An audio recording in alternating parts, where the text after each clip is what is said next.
Thash, mashallah, në bekovë, thash mirësi e bereqet e tjere tjere. A je përgatitëm, thash, me shku te mjeku, me bo një analize, me thonë mjeku, ki kancer?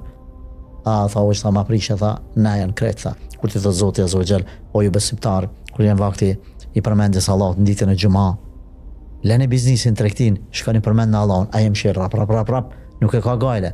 Kur ti thot Allahu Azza wa Jall, mos u merr me kamat, ai është i gatshëm me sakrifiku çdo sen, me nejt me një kerr, me një banesë, me një shtëpi më thjesht, e mos më u paraqit, edhe mos më u duk, edhe mos me luksin e jashtëm përmes kamatës. Është i gatshëm i bë këto, është i gatshëm me dhon çdo sen për Zot Zotit.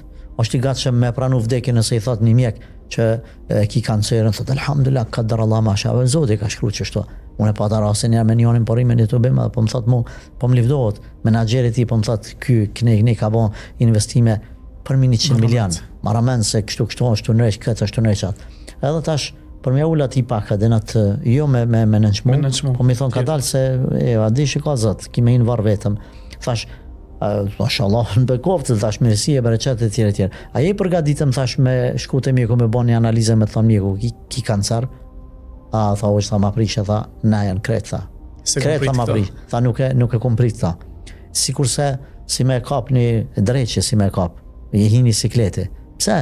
Nuk është i përgatitëm, për arsye se, po i mungon që ka shpirtërorja. E nësaj do të ndëgjon të fjalën e Allahut Azza wa Jall, që ka thënë Zoti në Kur'an se e gjeli është i shkruar te Allahu. E gjeli është në dorë të Zotit, e ka shkruar Zoti në momentin e vdekjes, edhe kryj filmi. Pastaj sebepet, kanceri, kjo, këtë janë të parëndësishme për besimtarin.